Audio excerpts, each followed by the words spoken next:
दोस्तों नमस्कार। आज की इस प्यारी सी वीडियो में हम एक और प्यारा सा सवाल करने जा रहे हैं, तो ध्यान से देखना आप लोग। आज की इस वीडियो में हम प्रश्न क्रमांक 3 में जो 3 ऑप्शन दिए गए हैं उसमें से हम पहले ऑप्शन को आज लेकर के चलेंगे कि आखिर हमारा पहला ऑप्शन हमसे किस प्रकार की बातें कह रहा है। वैसे कहेगा तो नहीं, ये इंसान थोड़ी ना है, लेकिन हम इससे पूछने की कोशिश करेंगे।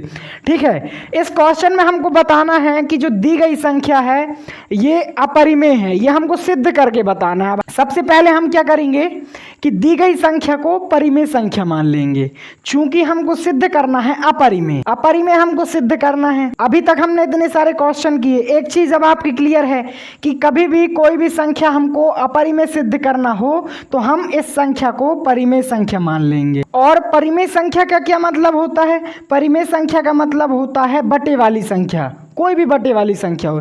जैसे 1 लिखा है तो 1 भी बटे वाली संख्या है, बटे में 1 आ जाएगा। ऐसे ही तो परिमेय का क्या मतलब हो गया? बट्टे वाली संख्या। अब देखना, परिमेय को हम a बटे b के रूप में लिखते हैं, तो हम इस सवाल में ये 2 संख्या भी मान लेंगे, a और b। इन दोनों को किस प्रकार की संख्या मानना है? इन दोनों को संख्या मानना है हमको सहअभाज्य पूर्णांक। तो चलो चालू करते हैं हम इस सवाल को। सो दोस्तों देखो ध्यान से, जैसे अपन ने बताया कि दी गई संख्या को परिमेय संख्या मान लेना है। दी गई संख्या कौन सी है? 1/√2, ये हमको दी गई संख्या है। क्वेश्चन में हमको इसको परिमेय संख्या मान लेना है। साथ ही साथ a और b को ले लेना है, a और b को ले लेना है। तो हमने इधर पास a और b को सहअभाज्य पूर्णांक ले लिया है। सहअभाज्य पूर्णांक का मतलब आप शायद समझ गए होंगे, इसके पहले वाली वीडियो में भी बताया गया है। सो साथियों, अगला स्टेप हमारा सिंपल सा है। दी गई संख्या के बराबर में हमको a बटे b ले लेना है। क्यों ले लेना है? क्योंकि हमने अभी 1/√2 को कौन सी संख्या माना है? परिमेय संख्या माना है। अब परिमेय संख्या यानी क्या होता है? a बटे b। तो परिमेय संख्या ये है, इसलिए परिमेय संख्या ये हो जाएगी। परिमेय संख्या ये है, इसलिए परिमेय संख्या ये हो जाएगी। तो इसी के साथ अगला स्टेप हमारा होगा। अगले स्टेप में कुछ नहीं करना, हमको दोनों ही संख्या का व्युत्क्रम कर देना है। अब आप जानते होंगे व्युत्क्रम का मतलब, नहीं जानते तो ध्यान से सुनना। व्युत्क्रम का मतलब होता है जो संख्या बटे वाली दी गई है उसको उल्टा पलटा के लिख देना। जैसे ध्यान दो, इधर पास लिखा है 1/2। अब कोई आपसे कहे कि इस संख्या को 1/2 को आप व्युत्क्रम में लिखो, तो सबसे पहले आप ये जान लो कि ऊपर वाली संख्या अंश कहलाती है और नीचे वाली संख्या हर कहलाती है। ऊपर वाली संख्या अंश कहलाती है और नीचे वाली संख्या हर कहलाती है। व्युत्क्रम में हम हर को अंश बना देते हैं और अंश को हर बना देते हैं। कैसे? जैसे 1/2 का व्युत्क्रम हो जाएगा 2/1। ध्यान दिया आपने, पहले 2 लिखा हुआ था हर में, व्युत्क्रम करने के बाद ये जो हर में 2 लिखा था ये अंश में आ गया, इसको कहते हैं व्युत्क्रम। हमको इधर पास भी व्युत्क्रम करना है। 1/√2 का व्युत्क्रम करना है, a बटे b का व्युत्क्रम करना है। तो हर वाली संख्या अंश में चली जाएगी, इधर पास भी हर वाली संख्या अंश में चली जाएगी, साथ ही साथ अंश वाली संख्या हर में आ जाएगी। अंश वाली संख्या हर में आ जाएगी तो 2 चला गया ऊपर और 1 आ गया नीचे। इधर पास b चला गया ऊपर और a आ गया नीचे। अब ध्यान दो, इधर पास से यदि हम 1 का भाग दे दें √2 में तो इधर पास से 1 खत्म हो जाएगा, तो बनेगी संख्या कौन सी हमारी? इधर पास मात्र √2। तो इधर पास क्या आ जाएगा? √2 आ जाएगा। अब एक बात बताओ मेरे को, आपने परिमेय संख्या का भाग दिया, परिमेय संख्या में परिमेय संख्या का भाग दिया, तो आपको कौन सी संख्या भागफल के रूप में मिलेगी?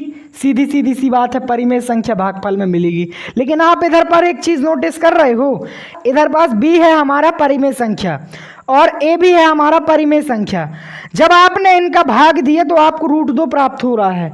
तो क्या हो रहा है? यहाँ विरोधाभास हो रहा है, क्योंकि √2 है अपरिमेय संख्या और हमने सीखा कि परिमेय संख्या में परिमेय संख्या का भाग देने पर हमको प्राप्त भी परिमेय संख्या होती है। लेकिन इधर पास कौन सी संख्या प्राप्त हो रही है? इधर पास हमको प्राप्त हो रही है अपरिमेय संख्या। इस प्रकार से यहाँ विरोधाभास उत्पन्न हो रहा है। और अभी तक हमने आपको बताया कि जहां कहीं भी विरोधाभास उत्पन्न होता है तो विरोधाभास उत्पन्न होने वाली संख्या अपरिमेय संख्या कहलाती है।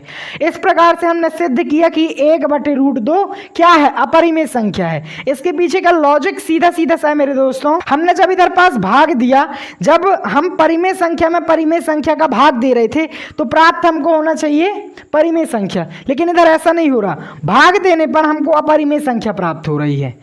इस प्रकार से यहाँ विरोधाभास उत्पन्न हुआ और विरोधाभास के कारण दी गई संख्या मतलब 1/√2 अपरिमेय सिद्ध हो जाएगी। सो साथियों, लास्ट में एक छोटा सा स्टेटमेंट आपको लिखना पड़ेगा जो बड़ा ही सिंपल, बड़ा ही साधारण सा है, लेकिन थोड़ा सा ध्यान आपको देना होगा। देखो, चूंकि यहाँ ए और बी, मतलब जो अपन ने इधर पास व्युत्क्रम लिया था ए बटे बी का, तो बी बटे ए परिमेय संख्या है, ए भी परिमेय बी भी परिमेय, इसलिए टोटल जो संख्या बनी कैसी संख्या हो गई, वो परिमेय संख्या हो गई।